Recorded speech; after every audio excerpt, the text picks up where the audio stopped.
Exercício sobre conjuntos numéricos. Classifique-se as sentenças a seguir como verdadeiras ou falsas. Verdadeiro V, falsa F. Então vamos analisar aqui. O menos 1 pertence aos naturais. Isso daqui é falso. Isso porque o conjunto dos números naturais, ele começa em 0 e depois todos os números positivos. Então, menos 1 é negativo, isso é falso. Letra B. Menos 2 pertence aos inteiros? Sim, isso é verdadeiro, porque o conjunto dos inteiros, então, ele vai receber aqui os números inteiros também negativos, o 0 e todos os outros positivos aqui, inteiros positivos. Item C. O menos 5 pertence ao Z menos. Essa notação aqui de conjunto, o Z menos, né?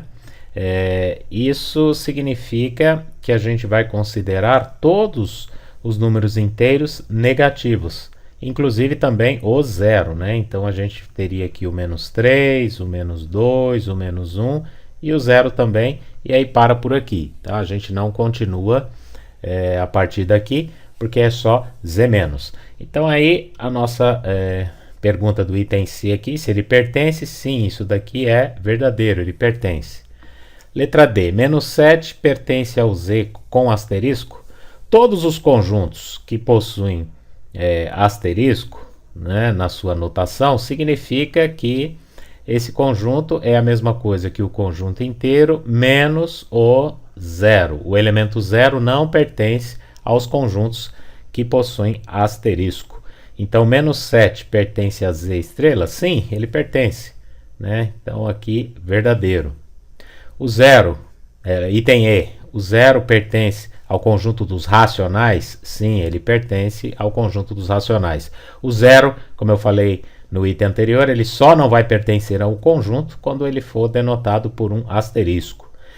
F, 4 terços pertence aos racionais? Sim, ele pertence. Isso porque o conjunto dos racionais, a sua definição é todo elemento, né, com formato A sobre B, sendo A e B números inteiros, onde o B tem que ser diferente de zero, porque ele está aqui no denominador, né?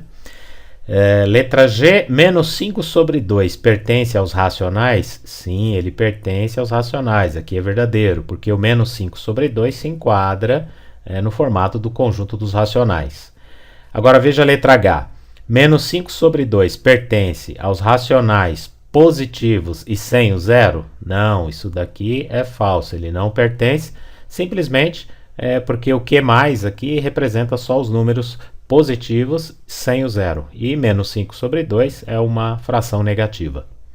Item I. Raiz quadrada de 2 pertence aos racionais? Não, isso daqui é falso. Por quê? Porque o raiz quadrada de 2, ele é um número irracional, ele não pode ser escrito como essa razão aqui em cima entre dois inteiros. Por isso que ele não pertence aí ao conjunto. Então essa informação é falsa. J, menos raiz de 3 pertence aos reais? Sim, isso daqui é verdadeiro, ele pertence aos reais. Raiz quadrada de 3 é um número irracional, e sendo negativo, aqui não tem nenhuma restrição para números negativos, por exemplo, não é R com um símbolozinho de mais, então ele pertence, é verdadeiro. Item K, raiz quadrada de menos 3 pertence aos os reais? Não, isso daqui é falso, tá? Porque existe uma diferença entre menos raiz de 3 e raiz de menos 3. Aqui a gente tem uma raiz de índice par, no caso uma raiz quadrada, de um número negativo. A gente sabe que isso vai ser o conjunto dos números dos complexos. Então, ele não pertence aqui aos números reais. O L, 1 terço pertence ao R com a estrela. O que é o R asterisco? Todos os números reais menos o zero. 1 terço pertence a esse conjunto? Sim, ele pertence. Então aqui é verdadeiro. Tá ok, pessoal? Então até os próximos vídeos. Até lá!